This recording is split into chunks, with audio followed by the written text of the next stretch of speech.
Pakshi rail কলোনির প্রাচীন বৃক্ষ দেখে প্রাচীন মানুষের কথাও মনে পড়ে যায়। মনে পড়ে ব্রিটিশ বিরোধী আন্দোলনের নেতা রেল শ্রমিক জসীমউদ্দিন মণ্ডলের কথা। এই প্রজন্মের কাছে জসীমউদ্দিন মণ্ডল বিস্তৃত।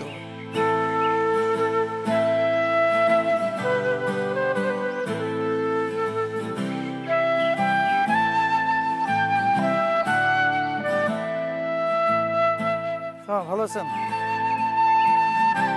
এখানে তো চাকরি করেন না? চাকরি করলেন কত বছর?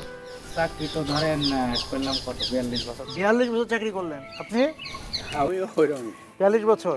এই 42 বছর আগে যখন চাকরি শুরু করেছিলেন তখন পাকশী এই অঞ্চলটা কিরকম ছিল? আরো ভালো ছিল, খুব উন্নত ছিল। হ্যাঁ, উন্নত ছিল, খুব মানে স্টাফও বেশি ছিল, তারপরে পরিচ্ছন্ন ছিল, খুব সুন্দর ছিল। এখন তো স্টাফ সব রিটায়ার হয়ে গেছে, মারা গেছে, মানে পুরনো রান নাই, লোকজনের অভাব। ওই যে জসীমউদ্দিন মণ্ডল ছিলেন, হ্যাঁ মারা গেছে। উনরা যে আন্দোলনে যেগুলো নিয়ে কাজ করতো সেই দাবিগুলো মিটেছে আপনাদের? হ্যাঁ মোটামুটি মিটেছে আর কি। এখান থেকে আপনারা কি ঈশ্বরদী আর পাকশী স্টেশন এই দুটো দেখেন নাকি? পাকশী আর ঈশ্বরদী এই দুটাই স্টেশন। প্রথম অফিসটা কোনটা ছিল? এগুলাই তো পুরানো, এগুলা ডিআরএম, ওই যে ডিআরএম, ওটা ডিআরএম। হ্যাঁ ওটা ডিআরএম বসে, এটা কন্ট্রোল অফিস। প্রথম ম্যানেজার যে পাকশীর ছিল ওখানে বসতো, ওইটাই বসতো। আপনাদের কলোনি কোন দিকে? সামনে? হ্যাঁ ওইদিকে কলোনি আছে, এইদিকে আছে, সব দিকে কলোনি।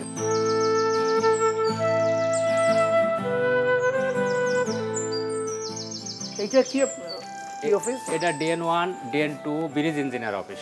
আচ্ছা আচ্ছা, এটাও তো একদম ব্রিটিশ আমলে নাকি? এটা ব্রিটিশ আমলে, মানে যখন পাকশী ব্রিজ হয়, ব্রিজ তৈরি হয়, ওই সময় এটা ছিল ব্রিজের আছে গোডাউন।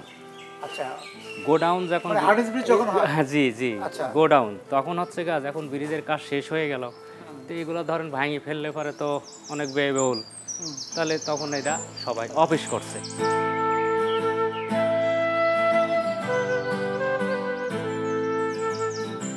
রেলওয়ে কলোনিতে পুরনো বাসিন্দারাও এখন বিরল।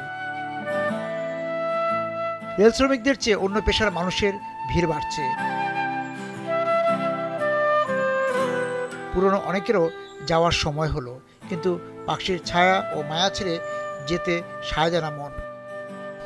কত বছর যাবত আছেন খালা?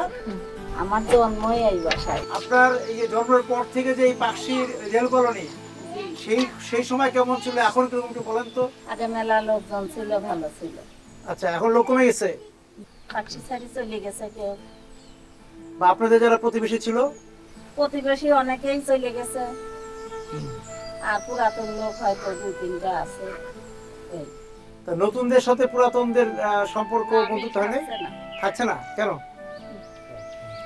সেরকম মিল খার, সেরকম আগের মতো সেরকম মায়া মমতা নাই, সেরকম মিল নাই, আত্মীয়তা নাই, আন্তরিকতা নাই।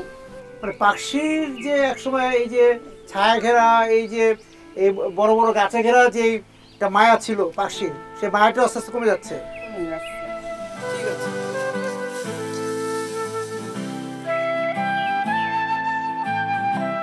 পাকশীর লাল ইটের বাড়ি, প্রবীণ বৃক্ষ, রেল স্কুল দেখতে দেখতে মনে হয় কখন যেন সঙ্গী হয়ে গেছেন কবি শঙ্খ ঘোষ। এখানকার সরকারি চন্দ্রপ্রভা বিদ্যাপীঠের শিক্ষার্থী ছিলেন কবি।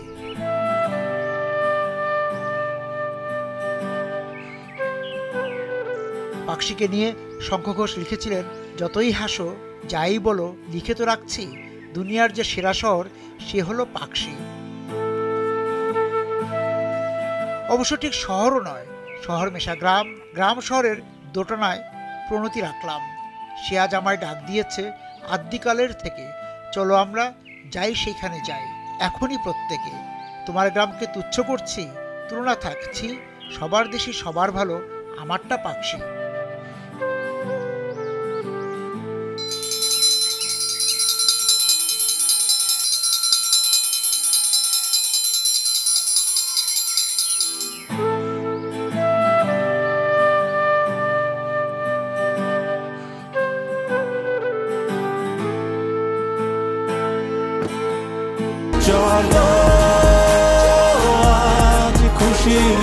চল্লিশ বছর ধরে অসংখ্য খুশির মিছিলে ছিল আইডিএলসি, থাকবে আগামীতেও।